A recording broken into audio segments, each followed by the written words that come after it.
they missed the boat on a real life situation where she could have been a great ambassador. I'll say the name. I'll start with the name Sonia Deville.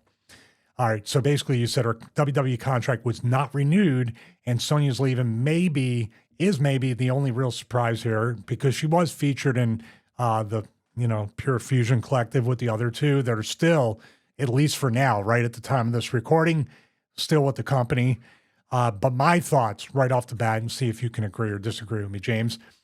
Sonia Deville went through a very, very traumatic experience being stalked by a fan, and to the point where the fan had things in the trunk, rope, other things, where you don't know how far this truly disturbed person was going to take this. And this was something that occurred where Sonia had to call the police like very early in the morning, like 1, 2 a.m. in the morning. I think this guy was outside her place ready to do God knows what. Am I off base with this so far?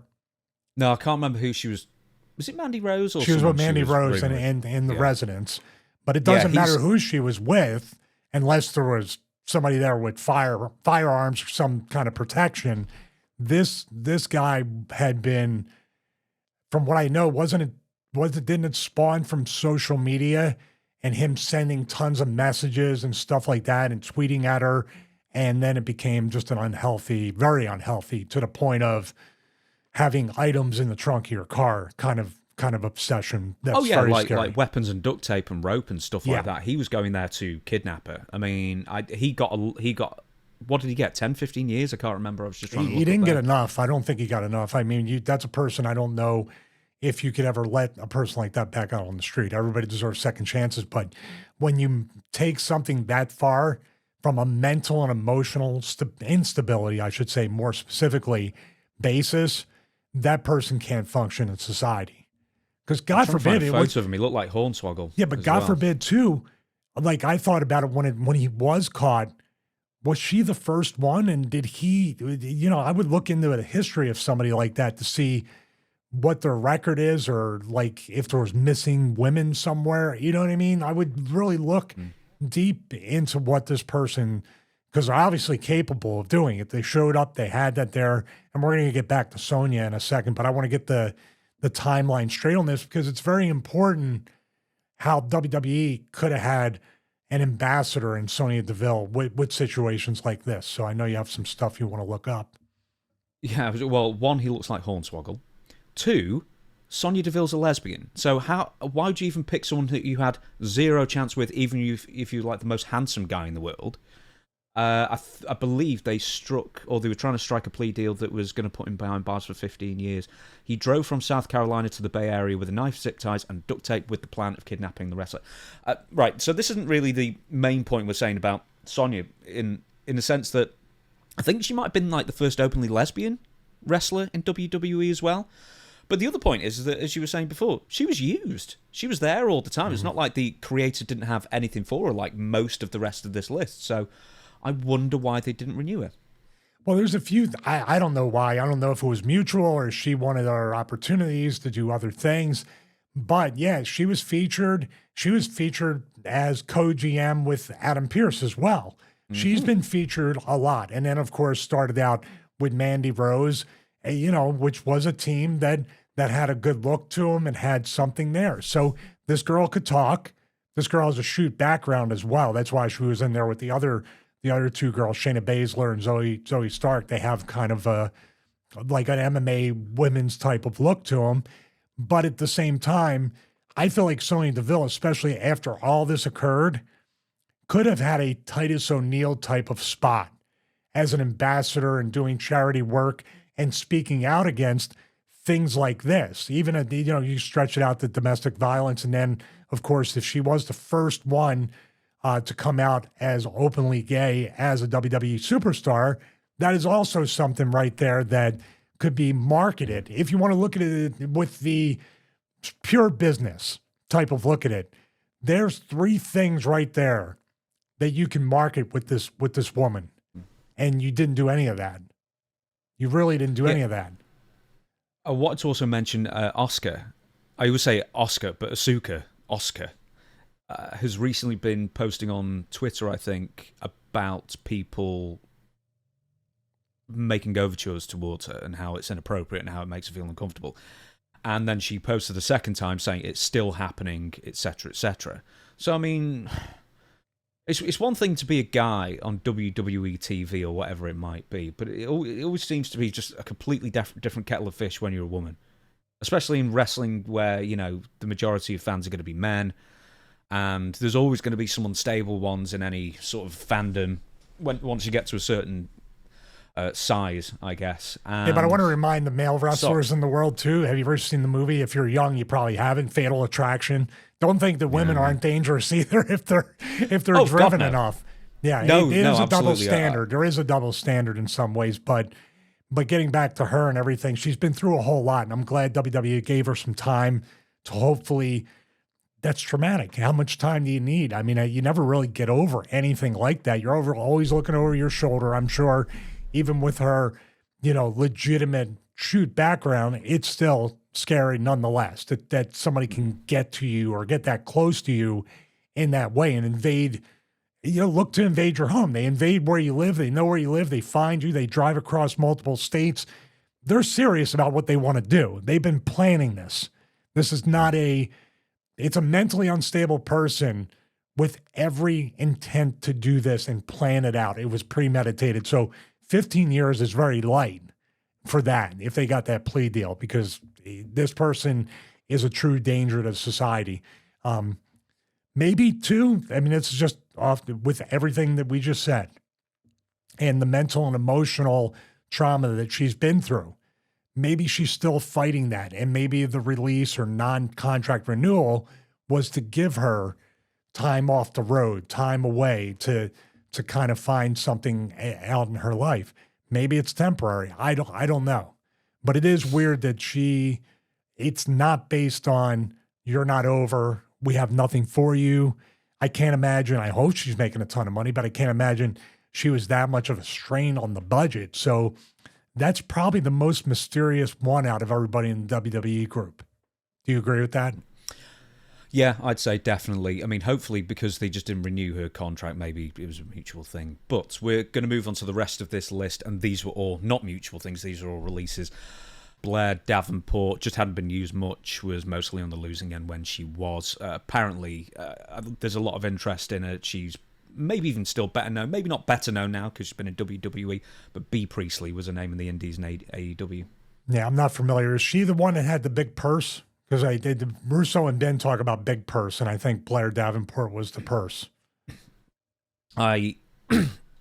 Excuse me. She barely registered with me, so I can't remember. Cedric Alexander, the forgotten member of the Hurt Business. So they're supposedly interested in bringing him to AEW so they can get the Hurt Syndicate, the full group back together in AEW once again. But Cedric Alexander. Well, I'll tell you what, I became a fan of Cedric Alexander when I saw him on the Cruiserweight Classic especially with Kota Ibushi. That's a match I watch during cardio sometimes. And that's kind of like, I look at that match and I'm saying to myself, man, that's kind of the way they presented the Cruiserweight Classic in itself and that match specifically. And Cedric got a shoot job out of that. Like he thought he was done, and they showed it on social media of Hunter coming out when they were saying something. The fans were chanting to hire Cedric. And Hunter came out from the curtain and basically did the point, or whatever at him. Basically, I'm gonna give him a job. But I was saying that match reminded me of what early AEW was and kind of lost its way as they went on. If people go back, and we should do a watch along maybe here on Patreon, Cedric Alexander versus Kota Ibushi in the Cruiserweight Classic was one of my all-time favorite matches. And the way Cedric sold, the way he worked with Kota Ibushi, and Cedric's underrated. When they put him in the Hurt Business, there's probably some people going, well, he's just a guy there to do jobs, or he's just a guy, and he probably was there to bump around and do whatever, but he stood out on his own. And when they came in as a group, they were stars. And that's why in the first time that they decided to cut that short, it was like, that was the stupidest thing ever. That was probably the most overact that they had from guys that in the past, Shelton, Cedric, and then you talk about Bobby Lashley and MVP, didn't really truly reach their full potential. But now it felt like they all together were going to rise up as singles and as the group act. And then they just cut it short. It was so stupid. All of them have done interviews, I think, pretty much. MVP, Bobby Lashley. Everyone was unhappy with that. Everyone wanted to stay as a group because they were more than they were. The sum of their parts were greater than them individually, I guess. Now, next, and the fans were Luke more Gallows. unhappy than anybody. The fans were more unhappy than anybody that they did it. They never responded to any of those guys except for maybe Lashley as much as they did when they were together. And guess who's booking them right now? Tony Khan in AEW. They're pretty much the most overact because I make this point in another video I'm going to be releasing on my channel, which I forgot to plug, the James Romero channel, that they look like stars. They've got a combined age, those three guys, of 148. But they look like stars, they dress like stars, and they kick ass. What more could you ask for? And they're probably the most overact in AEW at the moment because they say things, then they do them, and they beat you convincingly, which is something sorely missing in AEW with their 50-50 back and forth matches. Let me ask you this question while we're sticking on it, because this could be a clip all on its own.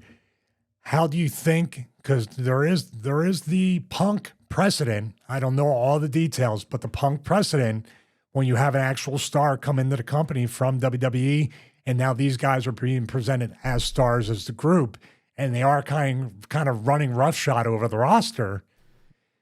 What happens politics-wise? When do the knives start coming out if they haven't already? When do the EVPs? When does Tony's former favorites, unless they're not his favorites any? You see what I mean? What's going to happen? Do good, but don't do too good. They're doing what they're supposed to do, but how's the talent going to react to that? Not that they care. I mean, what's the talent going to do? Those three guys could probably beat the entire roster up outside of a couple guys. Yeah, that was exactly my point. Yeah, what are they going to do about it? Nothing. Well, they can do. They can young do. bucks. They can do what the boys always do. They may not fight you one-on-one or say it to your face, but they'll death by 1,000 paper cuts or 1,000 head shakes of no, brother, I don't think so. I think they're all veteran enough to just not. I think they'll get through that if it does happen. But Tony Khan's not. Tony Khan's not veteran enough to realize. Yeah. You might be right. I think they'll do well. I think they'll continue to do well. We're gonna have you think brawl out with something. You try to take money out of Lashley's and MVP and Shelton's bank account, and you try to fuck them over. Jeez, bleep that out. You try to screw them over. Bleep it out with a aha. Aha. They're gonna ha on your face. No, those are three dudes nobody wants. Let them do their thing. Trust me. Trust me. All three of them. And if you think MVP is just a manager, watch some of his judo stuff and his jiu-jitsu. Nah. Judo? Yeah. What did I say? Judo. Yes. You said judo. No. I was mystic. Can you? Anyway. It just bring the Rocky icon up whenever my Philly accent with a number. with the number of Philly accent mess-ups. Next one, alluded to them before, Luke Gallows and Carl Anderson. It's just two of those guys that they are so much more capable than WWE really. They're full of personality, and as I say, they might be two Brad Armstrongs, and that I think they've tried to do like skits with them in the past as well. I remember years ago they were dressed up like doctors, like nerds, or something like that. Yeah, the nerdometer and everything, stuff beneath what they can offer. Yeah, I agree. Yeah. Completely, it just, they cannot on TV, or WWE cannot get their full personalities on screen. And they do the podcast, they're amusing, they're really funny dudes, quick and sharp and everything. Anyway, their second run, they did nothing. I mean, they were doing SmackDown dart matches and NXT when they were on NXT, and some main roster stuff over the course of over 2 years. Why even bring it back? Well, they brought him back because of AJ. They're buddies with AJ, and I think they got buddy contracts. And that's fine. The money's there. It's whatever, but you're not going to give them an opportunity. You're going to pay them. Everybody's getting six figures now, downside, whatever, lower, mid six figures. 350 on main roster, yeah. 350. Oh, my God. Back in the day, you'd have to be world champion to make 350 back in the day. But great money. Hope they saved. Hope they invested. I'm sure they'll get another opportunity, if not here in the States, in Japan. Maybe they'll go back to TNA. They could use talent right now. But then again, if you're already contracted with WWE, which, you know, you got to combine 700,000 in guarantees, maybe the release and allowing them to go to TNA to get over again, maybe for another run. I don't know. I don't know if, here's a question, and it's a question hopefully they're not going to do, but do you think with some of these releases that they will not allow them because now there's the working relationship with TNA, that essentially if you go to TNA, you're already kind of working with WWE? I think they'd be thrilled. I think the opposite. I think they'd be thrilled if people they just release go to TNA, make a big impact, and then they can bring them back again. I think no, that'd be great. No I just don't know what politically, if it's like you got released, so we don't want you to have anything to do with us, because when they just say go to TNA, or you're released, go to TNA, and they show up at TNA before the release is announced, or just to keep them on TV, but. They've also, by the Gallows and Anderson, were a part of the TNA AEW type stuff, right? With the working relationship with Kenny Omega when he won the. So maybe they'll go back to AEW or go to AEW full time. That was my point, because in 2021, I think they did a few appearances with AEW and they never got signed. And somewhere in the back of my mind, I think it was reported that someone had an issue with them, and that's why they didn't go to AEW. We're going to skip through a couple of these. Isla Dawn, she was tagging with Alba Fire. A bit more of a surprise because she was being used, even though it might have been on like main event. You know, she was being used fairly often. Duke Hudson, he was part of Chase U, and then Chase U disbanded.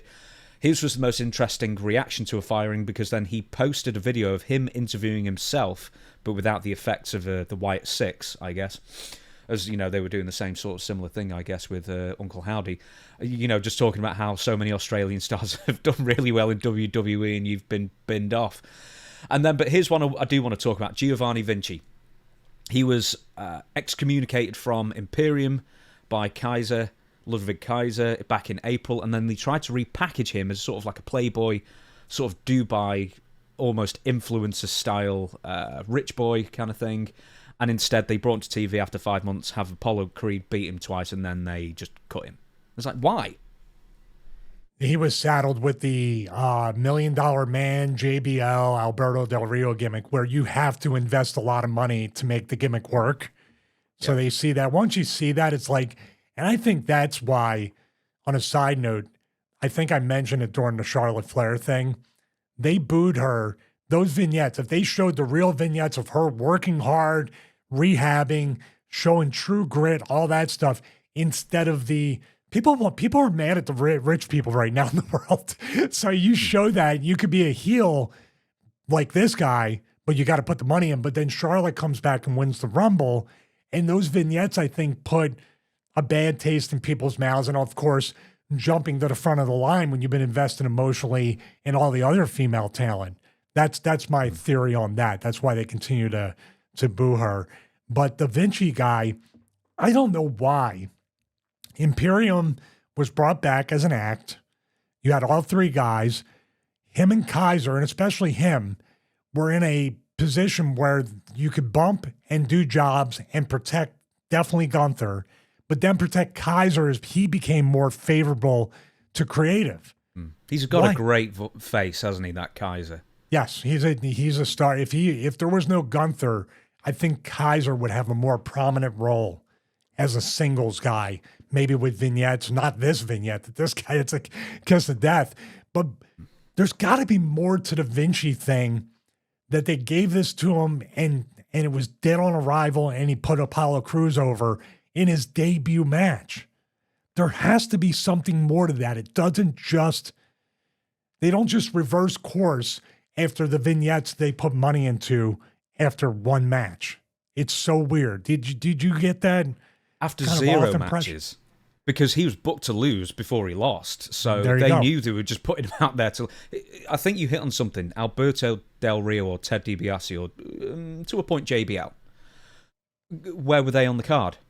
Main event. If you're going to invest that money, you're going to be in the main event. And then you look at the third most popular member of Imperium, who were a trio.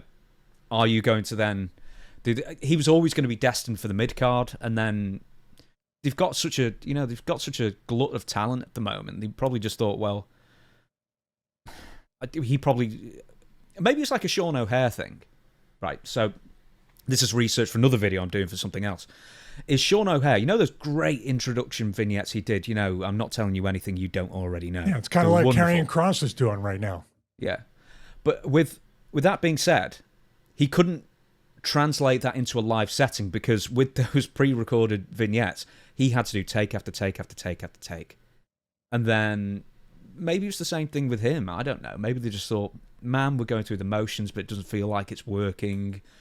And then they just sort of cut the losses. I mean, you know, it is a lot of money, even for not for a billionaire, you know, multi-billionaire, billion-dollar company, but it's still a lot of money to pump into something that you don't believe in. And so maybe they just went, forget it. So why even do it in the first place? See, that's, for me, when I look at that, and he could have looked at those vignettes going, they are like the $1 Million Man, JBL, Alberto Del Rio. Well, look what happened to those guys. They have to do something with me. They don't. That's go. But with the other thing that you're saying is he can get over. And that's going to be the overarching theme about these releases after we go through the list of all of them, is this is creative's fault. You can make anybody a star. The guy's proven he can bump. He has the vignettes were good. They didn't translate into anything outside of a copycat of the $1 Million Man or other gimmicks, but you could have put a twist on it, but you didn't even give the guy a chance. At least back in the day, you get 3, 4, 6 weeks to get yourself over. They set you up to fail, but at least you got a chance. They didn't give this guy a chance, and then they release him, and they probably gave some reason like, obviously budget cuts are what the friendly thing if you're friendly with the office. But what if they told this guy you didn't get over, and this guy's walking around for however long, like a lot of former WWE talent that get released for no good reason, and they say you didn't get over. You just didn't get over.